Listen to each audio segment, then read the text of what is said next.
Welcome to the Morning Track Power Hour. I am Dr. Andrew Scaff. He is Dr. Michael Werman, Esquire. On today's show, we'll continue with our conversation about the Kansas City Royals early 2025 baseball season. Off to an okay start, maybe a little mixed bag so far, but they're doing all right. We'll talk about Alex Ovechkin and his record-setting week this week. But we'll begin today's show with the NCAA tournaments now completed. They went one of our way. Mike, are you happy with your sweep this year, your victory on both brackets between the two of us? Between the two of us, Congratulations. yes, I was the winner. In we did have a surprise winner in our men's bracket, where it was Emily's perfect picks, I believe was the name of the bracket that won. That was not. I think Jay Billis would have won had he been in our group, but we brought him into the group, without but his knowledge. yeah, without his knowledge. But yeah, so I don't know if Emily is a listener or viewer or just somebody who happened to randomly wander into the Morning Track Power Hour uh, public bracket. But congratulations to her for picking Florida to win. Had Houston won and not blown it at the end, I would have won the thing. I think my Houston pick was a really good one. The Houston I think was as good or better than Florida most this season, and they should have. I don't know. They didn't even get a shot off at the end, and they were way up, and they No, blew it. I mean, Um, that was devastating at the end of the game, right? With not even getting a shot. That was the tough part. yeah, yeah. So I don't. We could go back a little bit further too and say like, well, had Duke not fully collapsed in the Final Four game against Houston, and maybe I would have won our Yeah, bracket. or it But had Texas Tech not collapsed against Florida, that would have been something different too. Like there each of the teams had like big comebacks that they maybe shouldn't have, but Florida rallied a couple of times to win, and it was kind of an ugly game to watch. Neither of the team could shoot 3-pointers at all. It right, was low scoring, 65-63, so it wasn't a very pretty game. It was a closely contested game, and then at the end it was very foul heavy in the second half. It was very few fouls in the first half, but then very heavily fouling in the second half. So it kind of there's a tale of two halves, tale of just bad shooting. But we did. I was happy that I predicted um, Houston to Houston. win, Yeah. but I still think they Even into the last 2 minutes of the game, I think you were still thinking they would. assuming you were done, right? Like you had it won. Well, I almost did. I'm usually not as confident in my picks as uh, I usually think my team's gonna lose, or they will both. Even with the lead and Yeah, like when I watched the Chiefs play last year, I thought the Chiefs would lose pretty much almost every game because they kept everything so close. So I felt the same. Once Houston got up by 12, I felt pretty good, but then they got that lead down pretty quickly, and they weren't making shots. So I thought Florida really had a chance, and Houston I think outplayed Florida quite a bit in the first half, but Florida got a couple late threes that kept them in it. Houston should have been ahead by like 8 at least at halftime. They were only ahead by 3, so they blew. I think they blew their chances. And so Florida won. I guess the deserving. Some team has to win each game, so there has to be a champion. So I guess they're a deserving champion. But and Emily's perfect picks is a deserving winner of our group. But between the two of us, yes, I won that bracket, Mike's work bracket. I would have won some money at work in my pool had Houston won as well, but of course they blew it, and I did not end up winning the pool. Um, but that's how it goes. The women's bracket, though, on the other hand, we both did extremely well, and both of us picked UConn to beat South Carolina, and they did very handily. I think UConn beat South Carolina pretty handily during the regular season as well this year. So I don't know how UConn lost so many games. It seems like they just blew everybody out in the tournament. Maybe they just were took a little while to find their rhythm or something like that. But um, yeah, they just smoked everybody. What was I think they won. The final, yeah, was 20 plus point victory, wasn't it? Yeah, I think it was. I'm gonna look at the bracket here. Yeah, 82-59 was the final. Yeah, so No, wait. 23 Yeah. points for the final. They won the final four game, the semifinal by 34. Uh, and their closest game was a 14-point victory over USC. So they won every game by double digits. The tournament was not that big of a challenge for them, I guess, is No, how they you won. could describe it. They won their opening round game by 69, and then 34. Uh, they actually beat Oklahoma in the Sweet 16, 82 by an identical score to uh, the final, 82-59. You think that seems pretty interesting? So there wasn't even they didn't even have a score. So what are the odds of not having a scoregami in six consecutive basketball games? That's got to be Of your own games, right? yeah, This is of even your like own games. Yeah, that's got to be pretty high. Uh, uncommon, right? Yeah. yeah, you'd have a non-scoregami because basketball is so random and not only your team has to score the same number of points, but the other team has to score the same number of points. I wonder if there are any. I would well, I don't want to go through all the games and see if there were any other non-scoregamis, but I wouldn't be surprised if those were the two Wouldn't only. be terribly surprising if, there were more than one game had the same, winning score was this, losing score was this. But to have the same team be in the winning slot on both more than one game that's even more uncommon then, right? For a tournament. Yeah, yeah, Just on sort of random odds anyway. yeah. I wonder what those odds would be. Yeah, that's good. Well, Yeah, yeah, maybe. if you would have made a bet like that, like you'd be doing you would have done pretty well in this tournament. I would have. I would have. Yeah, I don't know if I would have made that bet, but yeah, the non-scoregami. I mean, you did make a scoregami related bet uh, in For the our Super Bowl. Super Bowl. Yeah, and it was a non-scoregami. There was a scoregami in the Super Bowl. I predicted a non-scoregami Right. Two previous Super Bowl.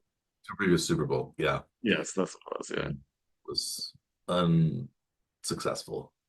But UConn was successful. They've won. I think Gina Oriaman has won 12 national championships now, so that's the record. I think for women, maybe for men. John Wooden, I think, won 10 or 11. Maybe it was 12. I don't know. He won about as many. Because it was But most of the decade, right, that he won. yeah, he won like yeah. I did hear a stat after this last big tournament win for UConn was that UConn has more 20-point Final Four wins in their history than the rest of all of the teams combined Wow. have 20-point Final Four wins. I think it was 12 to the field's 11. Huh, that's interesting. Yeah, so John Wooden won 10 NCAA tournaments. Uh, seven in a row was his 67 to 73. Yeah, Won seven consecutive national championships. That's pretty good. that's incredible. Yeah. Yeah, Um, especially since, the career of a college basketball player is maxed out at four, right? So it's yeah. not so like in that 7 year span, at most you're talking about one team that did like maybe the first 3 or 4 years, and then one full team that did the last 3 or 4 years. Mhm. But it's probably not that either, right? It's And probably a just like lot of that was also a when big freshmen, overlap of players. yeah, and freshmen couldn't play a lot in that time period. So you had to start as a sophomore. So you only got the 10 players for 3 years. Yeah. But also I was looking at it. So he won his 10 national championships in a 12 year. span. Uh, Wow. And Oriema's over like 20 years though, isn't yeah, that something like that? yeah, but so it's from 1964 to 75. They won 10 championships. But it's interesting. But uh, wouldn't have been the coach of UCLA since 1948, so he didn't win anything his Oh, 16 years. But then he won 10 out of 12 after that, which is yeah. crazy. I So think something clicked, I guess, right? Is that something clicked. Yeah, he didn't yeah. go even to a Final Four until 1962, so it took him 15, 16 years almost to go to the Final Four. Uh, I But guess it he was liked it so much he never left, I guess, right? Is I that guess it was harder probably to get into the tournament at that point because I think only conference champions maybe got into the mm, NCAA tournament, or maybe there was a couple of at-large teams, but it was before the 64 team tournament. Um, but yeah, they made it. Um, yeah, lots of times in a row. So they won seven. Uh, yeah, so 10 out of 12 years to win the national championship is pretty good. So yeah, Oriema has been the coach of UConn for 20 more than 20 years, 30 since actually almost 40 years. He's coached UConn since 1985. yeah. He won his first championship after 10 years, 1995.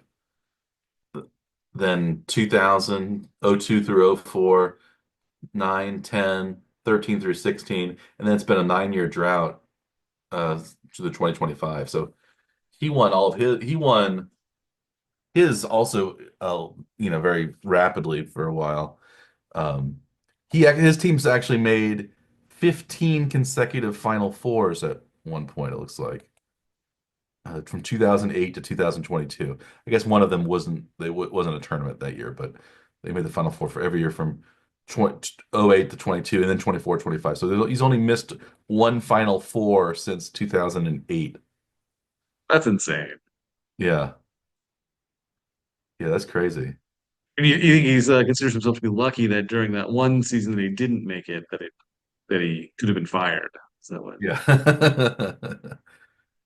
just, I mean, if that's your standard, then almost anything could spell the end of your tenure, right? Like, well, yeah. What is? Did you see that the Denver Nuggets, I guess, are firing their head coach Yeah, I saw that. with And only they're like a week or so to go in the regular season, and and they're not renewing the GM either. I don't know what's so that's kind of a new information that we didn't really talk about before, but they have struggled, I guess, since the All-Star break. But firing a coach this late in the season isn't super common yeah, in any sport. they fired Michael Malone, who was their coach, would not extend general manager Calvin Booth's contract. So David Adelman, Nuggets lead assistant. I wonder if he is related to former uh, Trailblazers coach Rick Adelman. Probably seems like an uncommon enough name that it. He is the son of former NBA coach Rick Adelman. Yes, He's younger than and we not, are. and not just distantly related, but The son. direct, directly and immediately related. Yes. Yes. Rick Adelman uh, coached, yeah, several teams, including the Trailblazers, the Warriors, Kings, Rockets, and Timberwolves. Um, Yeah, he never won a NBA title though. Close conference. He lost in the finals twice with Portland. And yeah, he was a pretty good coach, but never able to get over the hump. But maybe they'll think that his son, David Adelman, will be able to uh, do that. He'll have his first shot here then in it's a few months. Yes.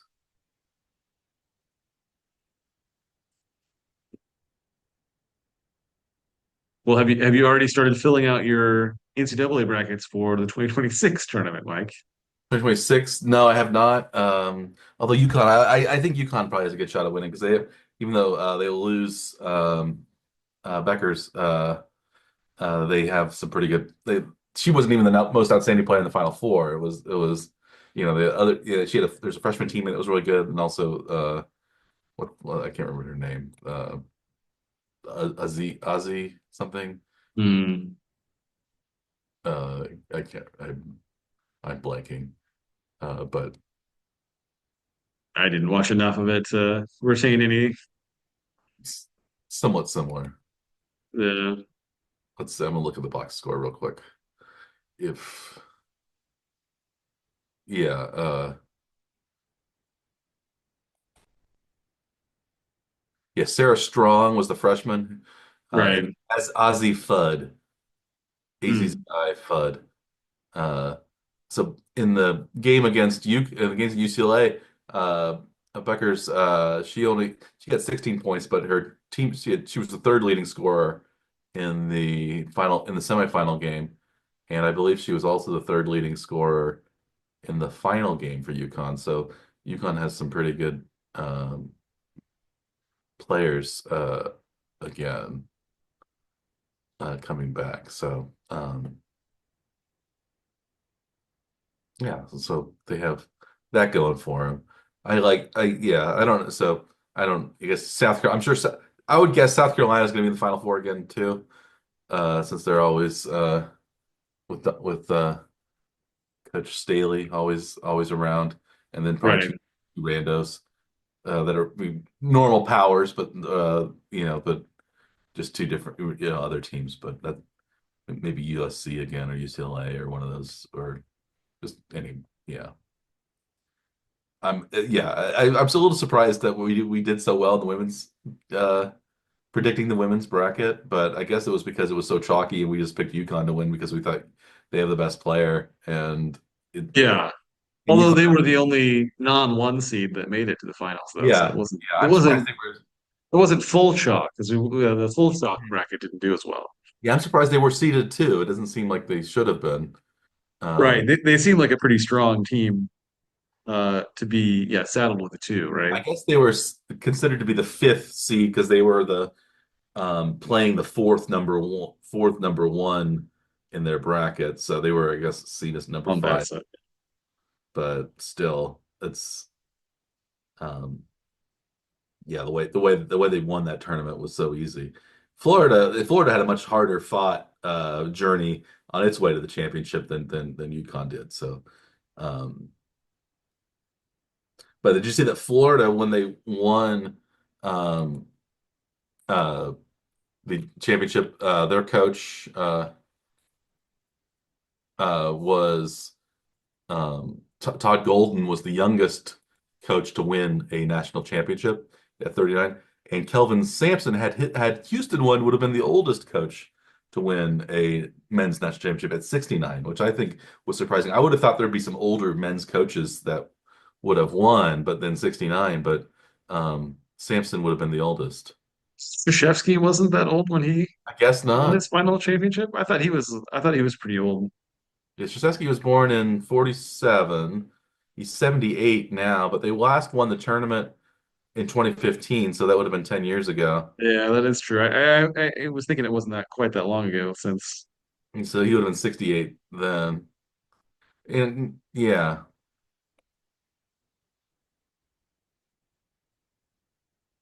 Hmm. yeah, I was thinking and Roy Williams, I guess he was uh his last tournament champion was 2017, so he would have been 67-ish at that time. So I guess yeah. I thought Jim Calhoun was kind of old when he coached UConn and yeah, but it was I guess they were all in their 60s rather than into the 70s. Yeah. Hmm.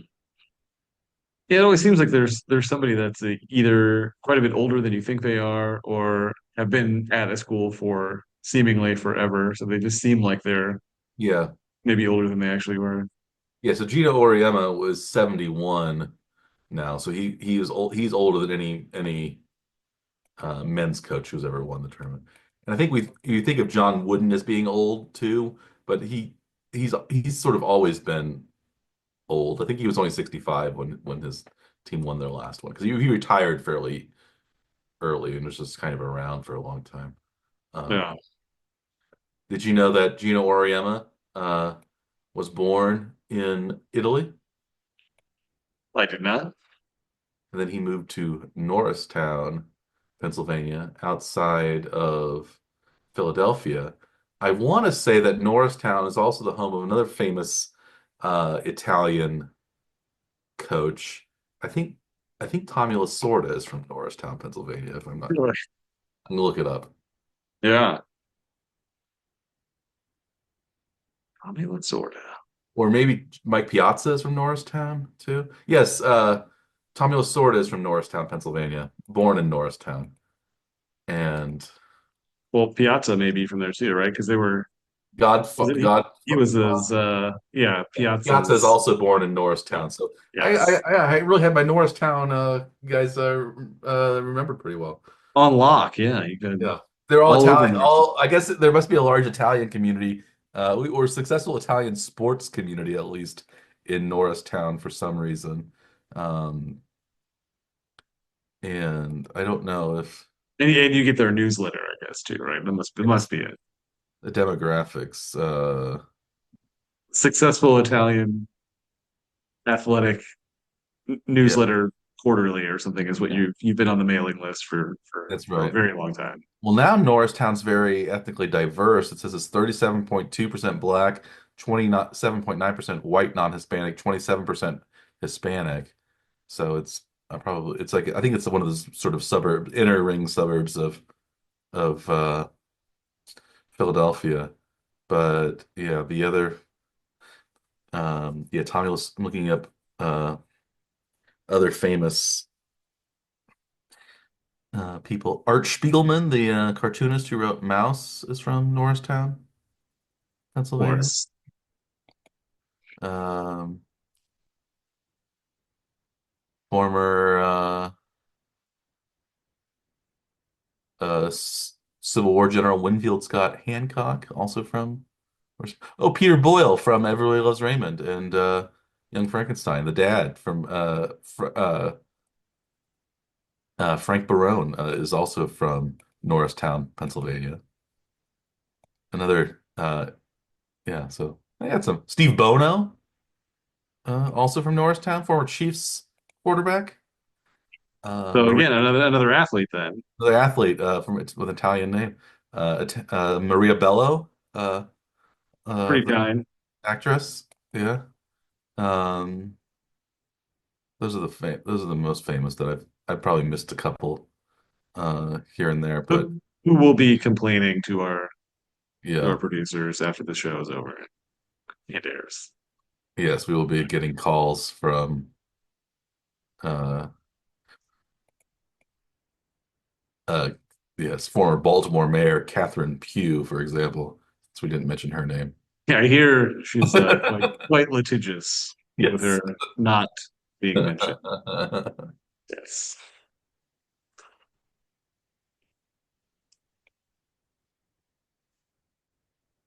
Yes. Okay.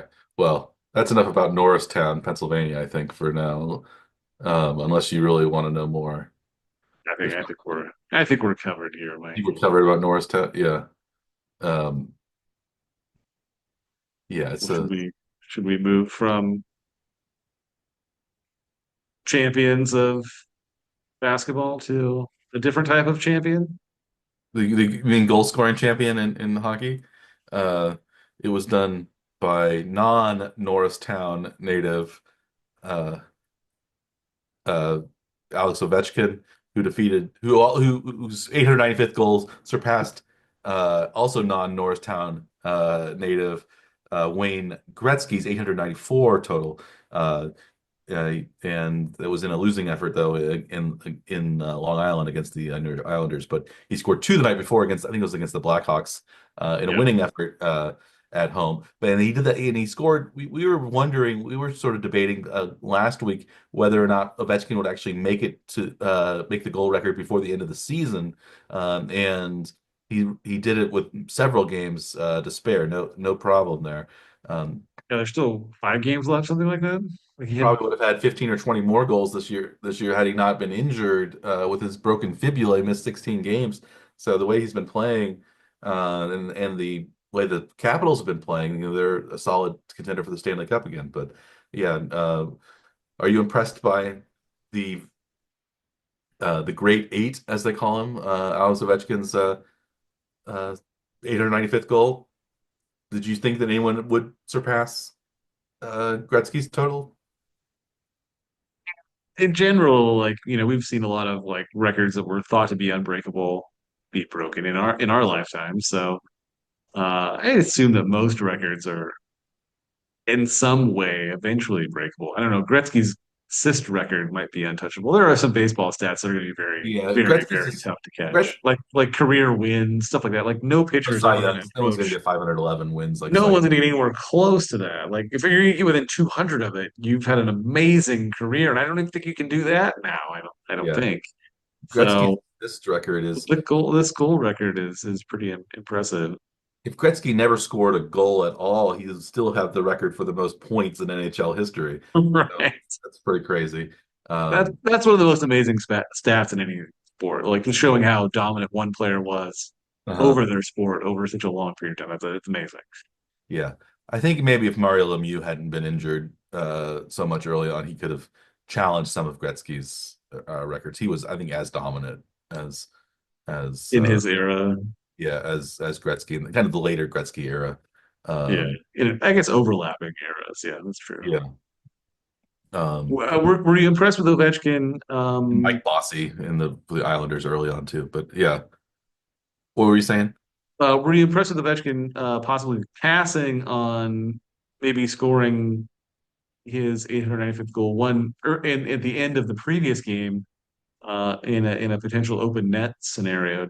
Did you appreciate that he declined to be on the ice to have the opportunity to score the goal in that fashion? He wanted to score it full strength, Full strength or power? He scored a power play, I think. or but without the aid of an open net. Open net. I think it's more aesthetically pleasing that way because he scored it like in the way it was on the power play, wasn't it? That he scored. That was my.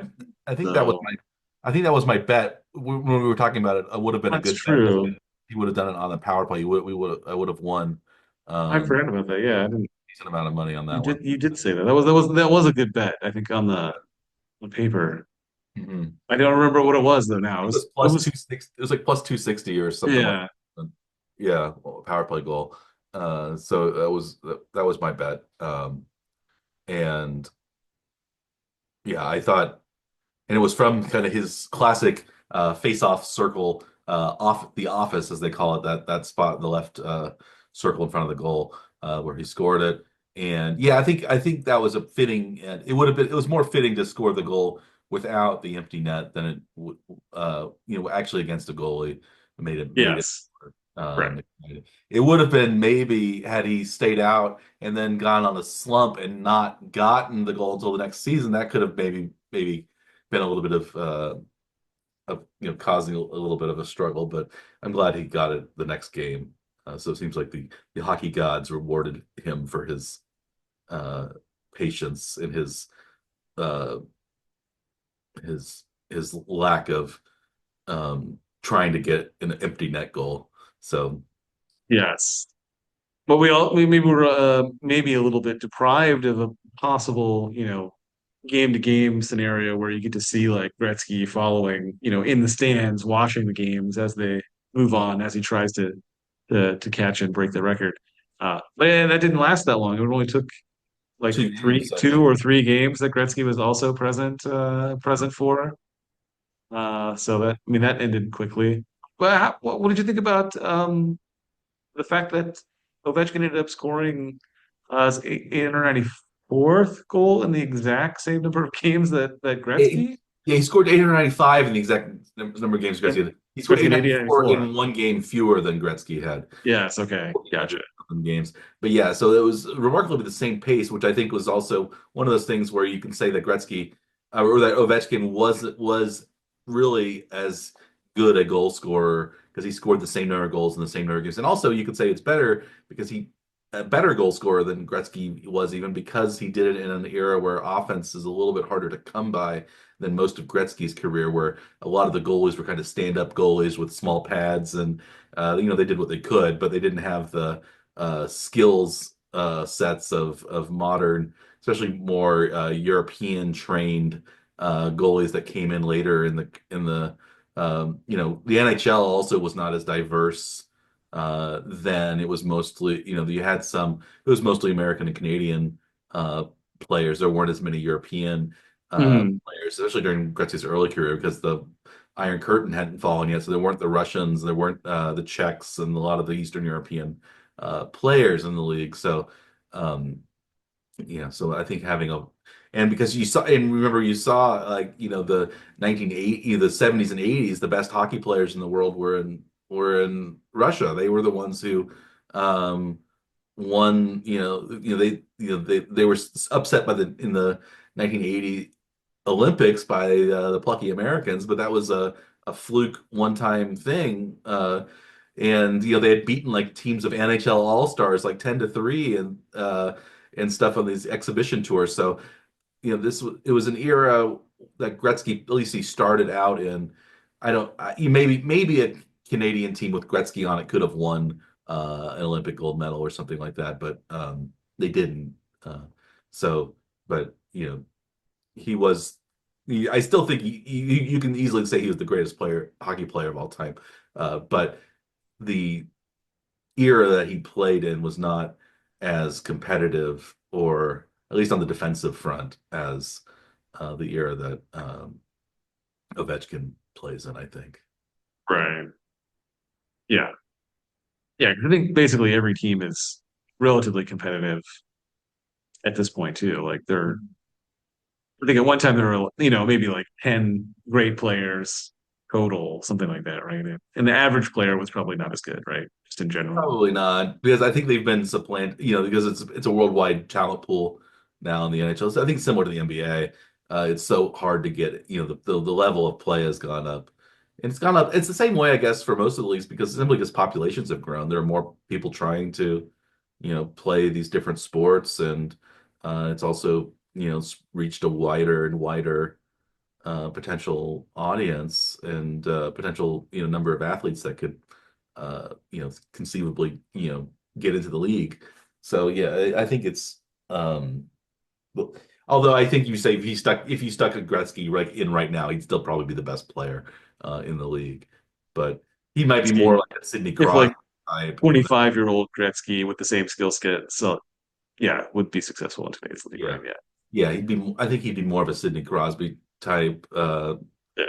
or 70-year-old Wayne Gretzky probably is not going to do so well today. no, no, no. Current age Although Gretzky. 40-year-old Alex Ovechkin's still doing pretty well. Hmm. Yeah, I saw there's an article in the Ringer that talked about how Gretzky's goals really declined once Gretzky turned 30. But Ovechkin has basically had this scored at the same rate since he was young. So his goals have kind of been like a linear progression, where Gretzky's kind of went fast and then kind of tailed off. So it's a yeah, so I think it was a remarkable testament to Alex Ovechkin and his goal scoring prowess. Do you think we'll see another player approach that level in our lifetimes, Mike? I would say probably. It depends on how long they play. Because I think some of the, I don't know how many, like Austin Matthews or Connor McDavid or somebody who's, if they can score a lot of goals and keep it up for a long period of time, Yeah. uh, it's hard to have that longevity that both Gretzky and Ovechkin have had, but it's something that seems like it happens. I don't hockey. I think hockey in some ways is less violent. There's more protection padding now for players. They head injuries are less common. I think fighting's a little less common than it was too. So I think the great players are protected a little bit more than they Yeah. used to. So Well, and there's, the modern medicine and modern mhm. sports nutrition, are Yeah, probably keeping players healthier, stronger, faster yeah. than they've ever been before too. But Ovechkin, yeah, at 39, he's still a fourth leading scorer in the NHL this season. Doesn't that Yeah, seem crazy? he missed 16 games, I think. So he'd be even higher on that list, maybe number one even.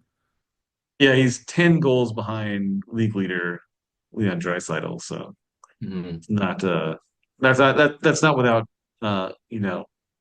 being so far ahead that 16 games he might have been pretty Yeah, close he could or have scored ahead. 10 goals in 16 games fairly easily. That's the kind of the pace he's on right now is somewhere Yeah, in that vicinity, right? yeah. So for the last couple of weeks. Mhm. So yeah, it wouldn't be crazy at all. No. Also, something that's not crazy at all is I guess the Royals start to the season that they haven't been terrible.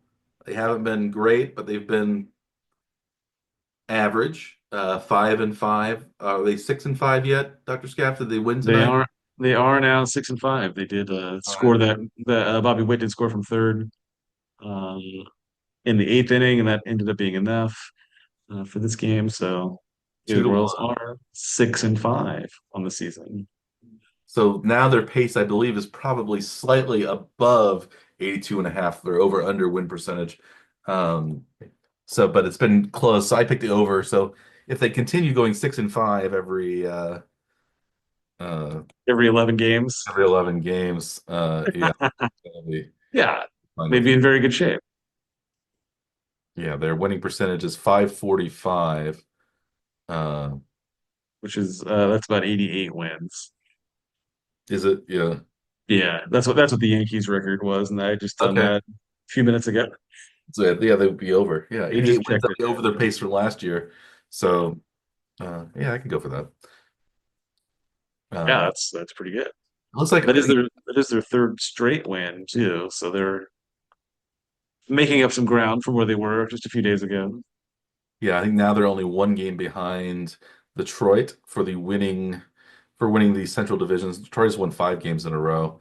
Uh, Mhm. so now they're 7-4, Kansas City 6-5, ahead of Cleveland, ahead of Minnesota. Minnesota's only a half game ahead of the White Sox at the bottom of the division, 3-8 to 2-8.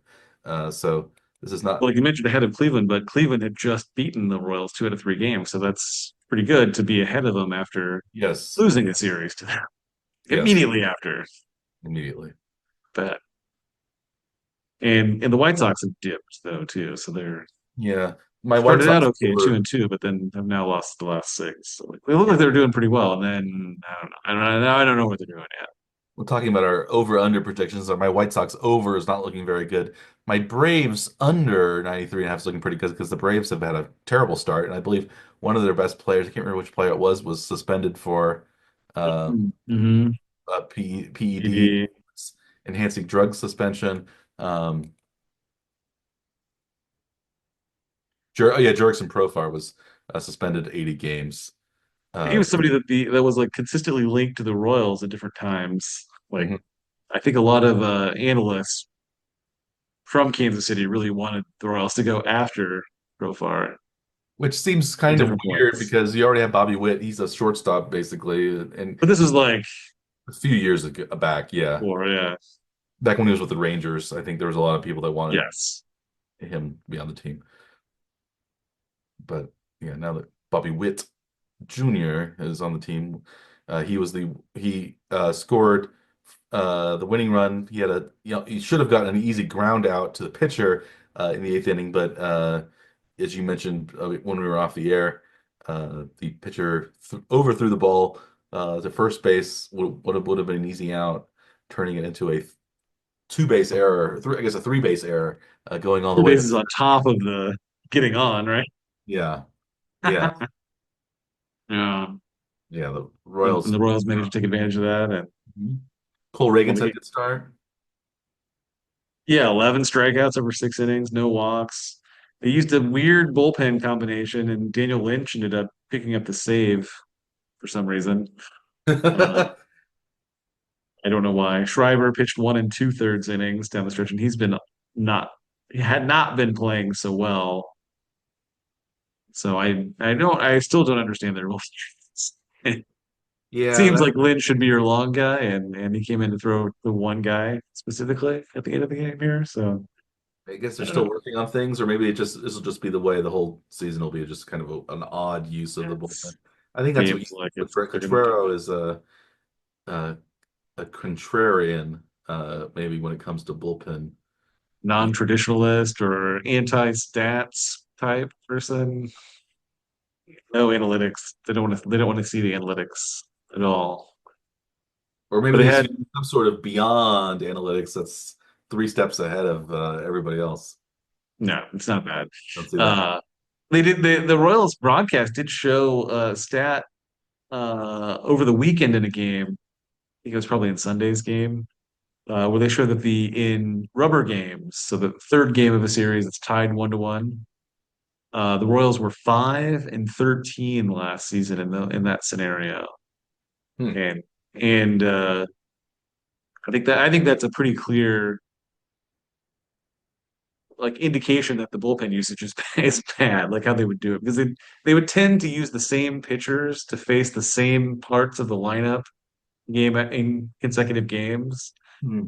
And so like if you're doing that into a third game and maybe they notice something in game two, they can use it against them in game three, and the Royals are just like repeatedly giving them information that they Yes, can that could use to be. beat them later. I And guess I thought just showing that record, I mean, that's a big difference in that particular scenario. I think record in just game three of a series would be more instructive than the rubber game because it would give more data. Because I don't think just because they're one to just because they won each split the first two, why the It third would one? be well, but that I don't have all that Yeah, data, just to see right? what So how they did in the last games of the series, like right.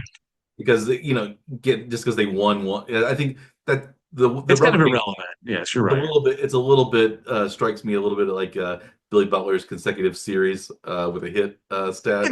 is. It is.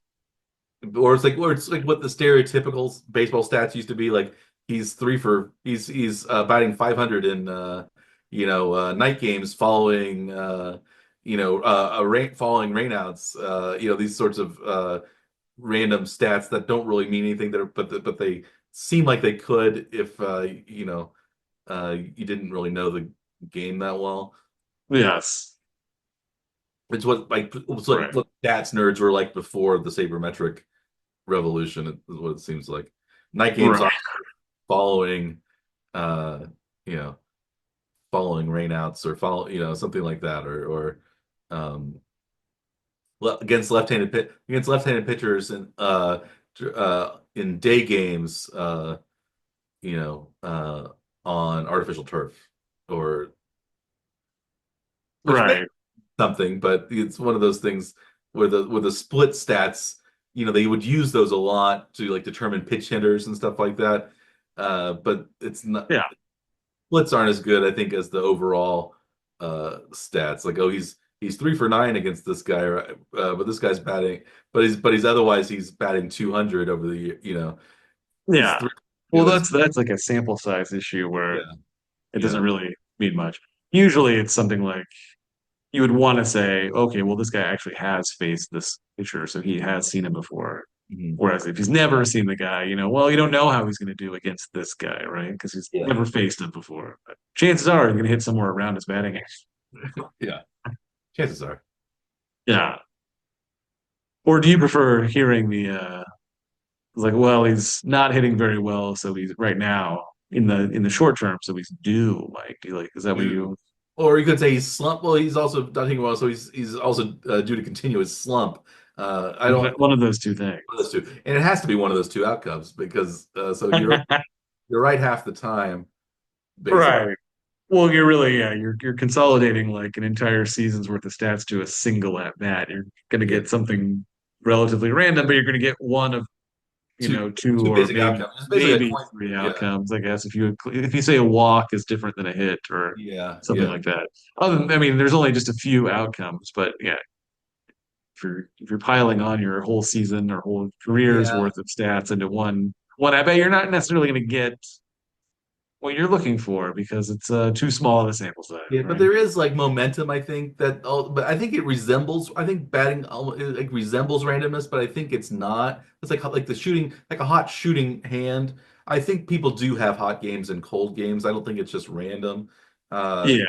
and like people are feeling like sometimes it's hitting you hit the ball hard and you get an out, but you're hitting it consistently hard for a while, Yes. but then Yes. you can't Yes. get contact for a little while either. But maybe you're just getting seeing eye singles. Like you'd rather have somebody who's hitting the ball hard, but maybe getting out more rather than somebody who is just not hitting the ball terribly well, but Just getting generating forced. weak contact after weak contact after weak. Yeah, getting little bloop singles or seeing eye grounders or something like that.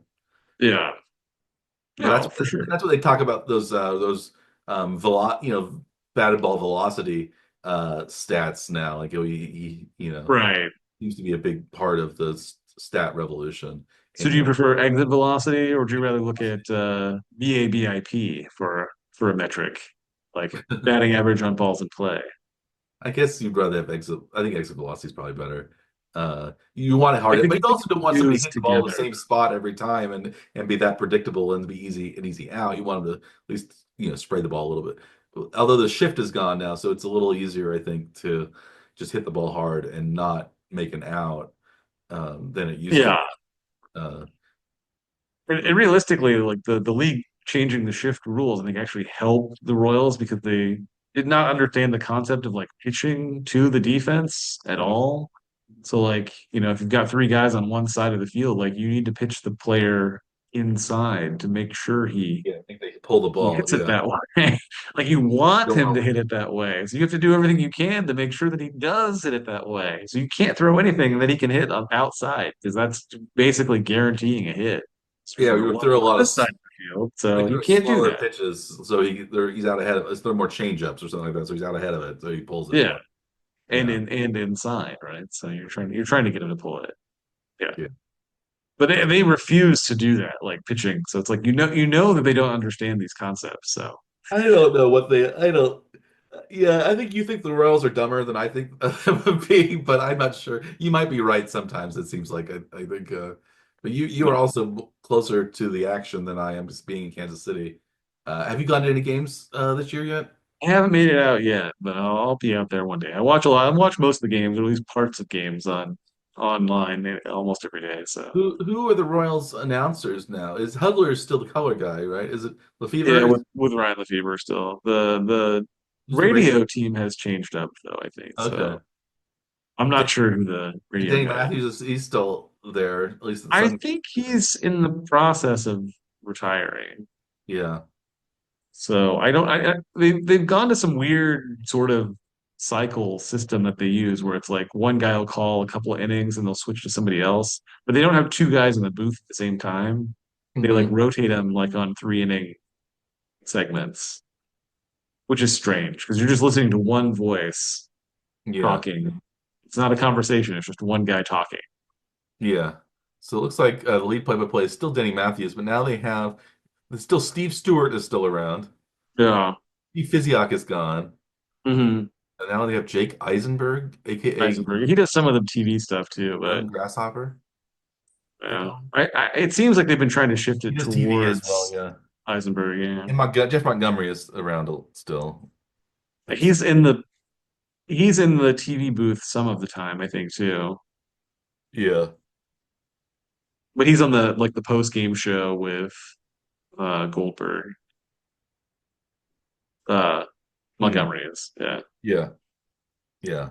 So it's pretty similar lineups on the TV and radio front from what you remember. Did you end up picking up the MLB TV package this year, Mike? Are you watching a lot of No, I games? haven't. I still can, I guess, but I haven't done so. Yeah. I just haven't had time. But I don't. I I work too much Yeah. nowadays. I don't You have can't really watch it while you're at work, I assume. No, not this job at least, unfortunately. Yes. Past jobs, you might have gotten away with it. This current job, I don't think you can. I don't think you get away with it. No, not when I'm trying to keep people out of jail or at least minimize their time in jail. Right. Right. So, Watching a baseball game while doing that is, I believe, frowned upon. yeah, it'd be like when in Major League Two, when Lou Brown had his transistor radio, as they called it back then, uh, with one earpiece. When he was listening, I remind, yeah, he was supposed to be recuperating in the hospital and not having any stress, and he was listening to the Indians at that point Yes. win the pennant. Yeah. Major League Two reference. Did you watch Major League Two very much? I've seen it, but I have not. I didn't repeatedly watch it like I did the first one anyway. So Yeah, I've watched Major League Two almost as much as Major League One. Uh, really, yeah, I've seen it a bunch of times. It was I always caught it on TV. I like Major League Two. Had Tanaka. It had um yeah, there was yeah, just a few different players, right? different players. Yeah, it also had Omar Epps instead of Wesley Snipes as Willie Mays Hayes. Right. Willie Mays says, So it had future Pittsburgh Steelers coach Mike Tomlin as Willie Mays Hayes. yeah, right. His resemblance to Omar Epps.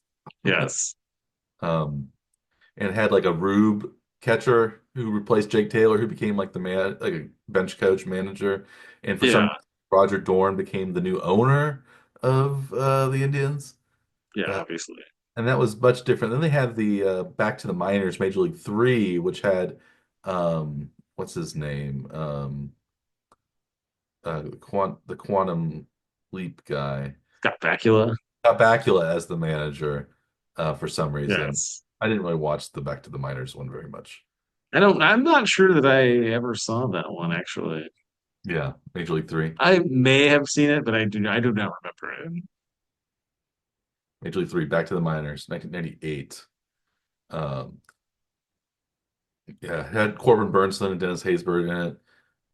Takaki Ishibashi, who was also Okay. Ted McGinley was in it, who was famously in Revenge of the Nerds and Married with Children, playing Jefferson. Uh, He's having a resurgence now. Ted He's in. McGinley. He's in Shrinking, which is Oh, a I pretty see. popular Yeah, Apple TV show. yeah. It's pretty good. Okay, Harrison Ford. I haven't watched it. Yeah, it's good, huh? Yeah, it's worth watching. It's a bit sad at times though, but it's a good show though. It's very positive as a whole. But Hmm. yeah, Did you know it says that on the Ted McGinley Wikipedia page that Ted McGinley was called the patron saint of shark jumping by Jump the Shark founder John Hine because he joined Happy Days kind of late in the cast, and I didn't know that. he also joined Married with Children. He was the second husband of Marcy was Steve before, Right. then it was Jefferson. Um, Ted Have McGinley. you seen an episode of Married with Children recently? No, no, it's been I'd say 30 years probably since I've seen an episode of Married with Children. I like randomly caught an episode on, cable TV the other day, and it was very odd. I didn't remember it being that like not the episode I saw was like not funny at all. But I remember liking the show when it was on, but I wasn't a real fan of it. I was yeah, it was a little it was a little dumb and crass for my taste, even as a kid. Uh, right, it sort of had a bit of like, in the laugh track or the us live studio audience was much more annoying in Married with Children than just about any other show there was. Uh, yeah. so It was a fairly low class yeah, show though in but it general. was I liked Roseanne though. I think that was a good show, but Yeah, Married with Children wasn't ever I don't know that it wasn't very good usually. yeah. But yeah, I do like Ed O'Neill and other things. He's a good actor. And I like Katie Sagal in a lot of things too. She's a good actress. She I was think one of the more shocking actresses I think I've seen though. Like that like I just assumed that Peggy Bundy was like that wasn't I just assumed that wasn't acting. well, But part of it I think it was but also then yeah. and then seeing her like in Sons of Anarchy, decades later, was like, oh wow, she's like really good. Like a Yeah. really good actress. This is pretty incredible. Yeah, I think a lot of it was because David Faustino was Bud Bundy. He was so terrible. Right. He couldn't act his way out of a paper bag. Uh, Right. Christina He's Aguilera was basically actually a good the actress. only person from that show that never really did anything else, right? Yeah. Do you remember him from anything I think else? he judged bikini contests or Girls Gone Wild type promotions. That was about as good as he could do. He No. was he was sort of a sleazy kind of guy, and that's all he really uh, Yeah. did. He was a little bit of a Corey Feldman kind of Mm. uh, child actor. Yeah. Um, I'm trying to see. He's been a voice actor in some Nickelodeon stuff.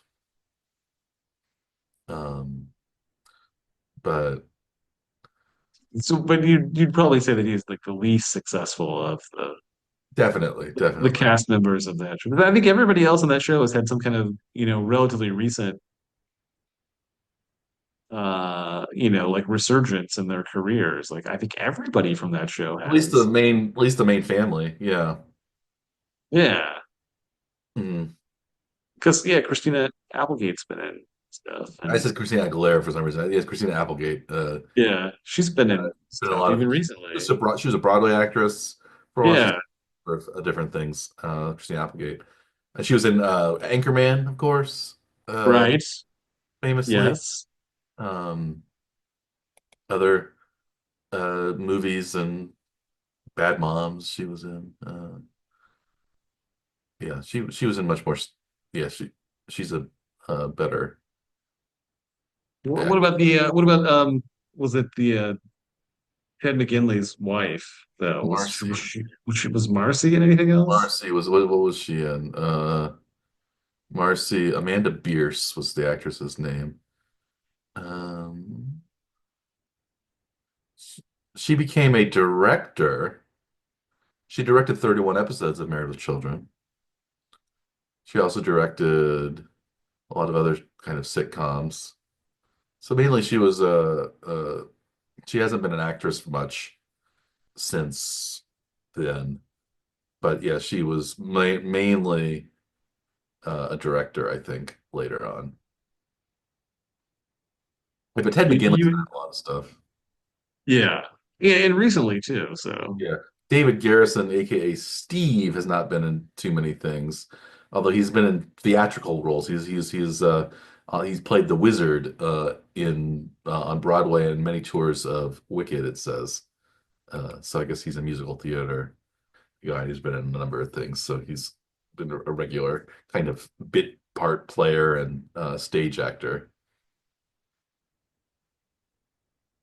would you be going out on a limb then by saying that David Faustino is the least successful I don't think so. post married children career? Yeah, no, I would guess probably the least successful. Although you could say that he was in, let's see, yeah, he hasn't been a regular on it, on much. Would you count like voice actor or single episode appearances in things as being Well, I'm sure he's been somewhat successful, I more guess. more successful than someone who directed a lot of episodes of various TV shows? I think if you're a I think he was a famous face, I think, and people know Yeah, who he is. But I think being a director, they don't care who you are really. I think you have to have some talent, I think, to direct uh yeah. shows. So yeah, I'd still say yeah. Of the main family, at least, he's certainly the least successful. Maybe the dog didn't go on to be in anything Dog. else. Yeah.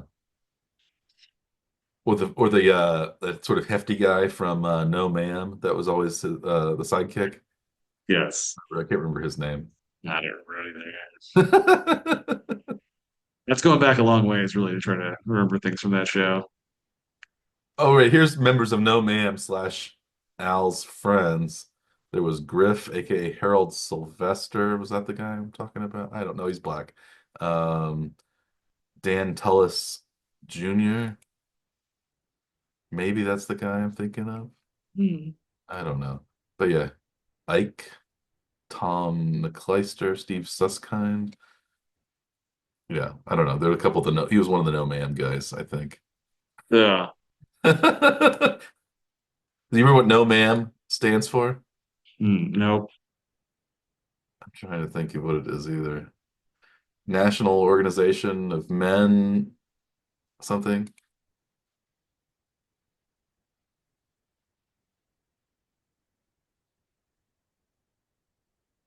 I always think of Nambla from South Park as being the thing that. Did you ever see Oh, that yeah, I agree with that. But oh, Nambla no, No Man is more clever. National Organization of Men Against Amazonian Masterhood. masterhood?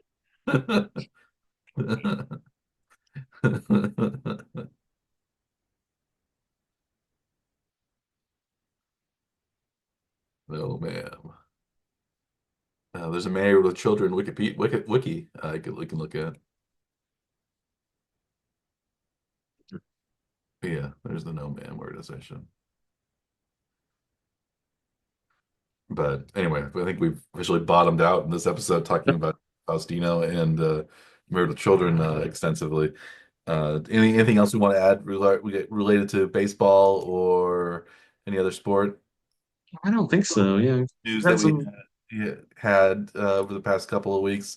They're still kind of treading water in the off season, waiting Mhm. for the draft to start. So we have that in a couple of weeks. Yep. We'll have the NHL and NFL playoffs starting in a couple of weeks as well. Think we'll be making some picks there probably for predictions and maybe some Playoff betting lines. predictions, yeah, we'll have those. We will have also draft predictions coming up. We'll see how those go. Those are not as exciting to reveal on air, I think, but we can talk about our post-draft analysis, see how Yes. close our picks were. Um, Where and where we've slotted in somewhere like around the area where the experts have Mhm. landed, right? Yeah, see how good we are compared to those. Yes. It's So-called experts. They get paid so-called. lots of money to come up with mock drafts every couple of weeks Yeah. in the full year leading up to the draft. It's too Yeah. much. That's too much time, Mike. You That's want a not mock good. draft? I think I want a mock draft of the next year's draft within a day of the real draft. That's what I'm looking for mine. I'm 2020. really looking for like the 2028 draft You're predictions. more of the yeah. You're thinking 2 or 3 years ahead. Yeah, High I want to school know players, where right? is this kid that it's going to be, my future quarterback. Where is how is he doing in high school ball? That's what I Yeah. want to know now. I want to know What's right his eighth now. grade team look like? Yeah, Yeah. exactly. Yeah. Do we need to sign his offensive line also, or like is he independent of that? Like those are the kinds of things that we need to know as early as possible as sports fans, right? Yes. Yes. I don't really care about that. Yeah, I think you care less even than I about the mock draft. It's all Um, sarcasm. Yeah, don't uh, care. I don't care that much, but I will occasionally read a mock draft. But I haven't really cared this season. I think mainly because the Chiefs lost the Super Bowl. I don't have the interest uh, that's been year round now. It'll peak again by the time training camp comes around, and by the time Yeah. the season starts, I'll be just as invested. But since they Well, lost, and with the related to the draft though, it's more interesting when there are a lot of quarterbacks. So we're trying to like figure out which quarterback's going to be going where and that kind of thing. But this year it seems like there's maybe only three quarterbacks that are likely to go somewhere in the first round, yeah, two maybe two for and sure, probably maybe a third. Yeah, maybe a Jackson Dart third. as the third.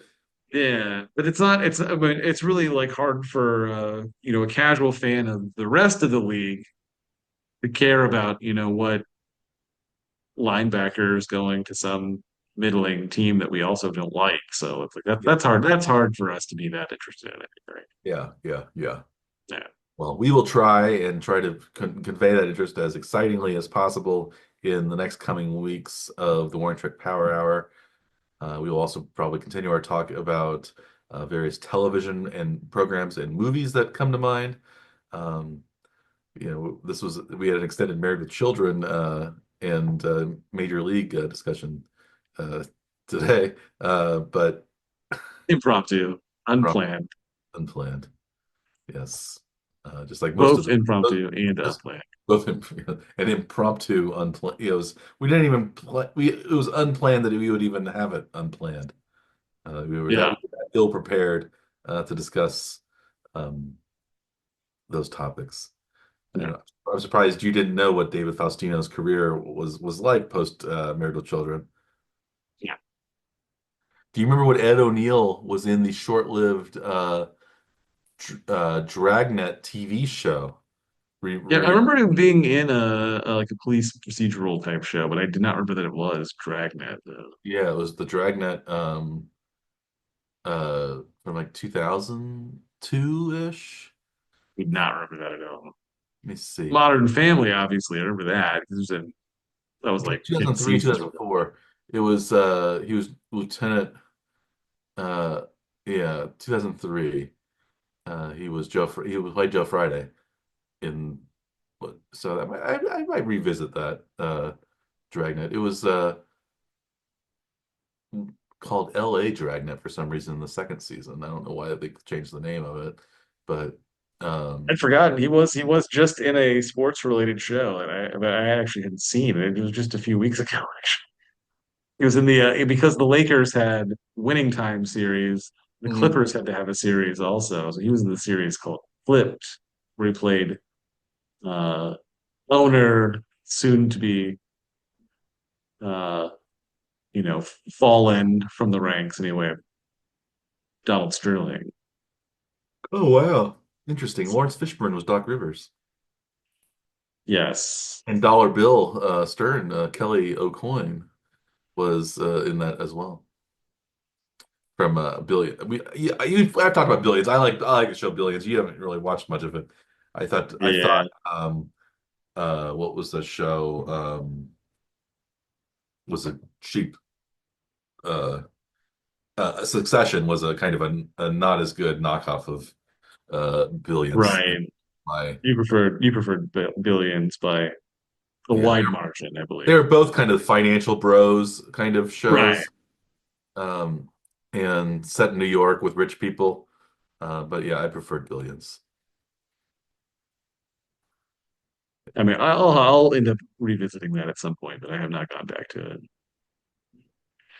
But those Clippers, though, like the fall of the Clippers owner was pretty spectacular. You remember at least what happened in that era, but Yeah. that wasn't that long ago. The sort of racist falling out and selling the team and But yeah, also like the that sort of odd character that sexual appeared, harassment lawsuits. Yeah, V. Stiviano. I don't remember that. It was like a sort of socialite woman that wore like a face mask at times, like a big shield mask to like hide from the Oh press. yeah, But it yeah. was like Sterling's possible mistress Hmm. for a long time. He was much younger than him or his Yeah, wife. So, but but yeah, it just went by the initial V, not like you know yeah, shortened name, just like the initial V. yeah. Okay. Yes, Yeah, interesting. So Clipped is the name of the show. yes. This was it all right? It was a I look between the two. I preferred Winning Time. I thought it was more entertaining.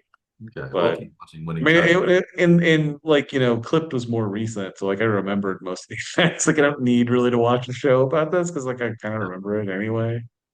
I But at understand. least the Lakers, winning the Showtime Lakers were a little like on the early side of my sports memories, Hmm. right? early 80s. I don't have a great recollection of that. I was only, you know, two, as were you. So on the early side. We are on the late side now of the One Trick Power Hour, I believe. Anything else you want to discuss before we wrap up this week's episode? We should wrap it up. All right. So, as always, I am Dr. Michael Werman. He is Dr. Andrew Scaff. We are the Wine Trek Power Hour. Please like and or subscribe to our YouTube channel or our podcast, which is available on many different podcast delivery platforms. We appreciate your listenership and your viewership, especially Emily from her Emily's perfect picks. If she is in fact a listener or a viewer, we hope that's the case. One of our many legions of fans. I guess we should have told people that it was a public bracket that they could participate in, but some were maybe more enterprising than others. But Yes. And now one lucky person has had their name mentioned on the show, on screen or on radio podcast. through the airwaves of theoretical airwaves, I guess they aren't waves anymore, that podcasts come through, Yes. or I guess they're sound waves technically. So they, Yes. Right. yeah, Maybe distributed not like through a car speaker or maybe more likely to be like an earpiece or something, right? these car radio, yeah, something like that. Um, anyway, we thank you for your viewership and or your listenership, and we will be back next week with more exciting sports coverage of the ratcheting up of the NHL and NBA seasons, turning into the playoffs. Baseball's coming, more and more into focus now as the league has, we're about a more than 1/16 now into the season. So um, Yes. two full weeks into the season basically. And so we'll talk more about baseball next week.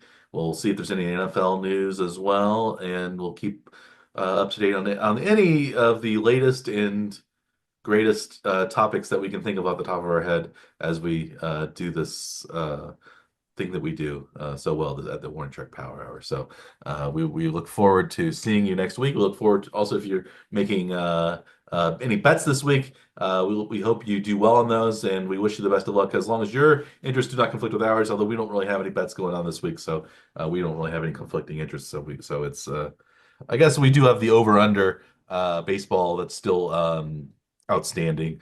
But Yeah. that's about it. That's about it right now. We haven't done any new bets, and we'll have some new ones over the next couple of weeks when we talk about the NBA and NHL playoffs, um, NFL draft, stuff like that. So you have all that to look forward to and more here at the One Track Power Hour. So until next time, we wish you a good day.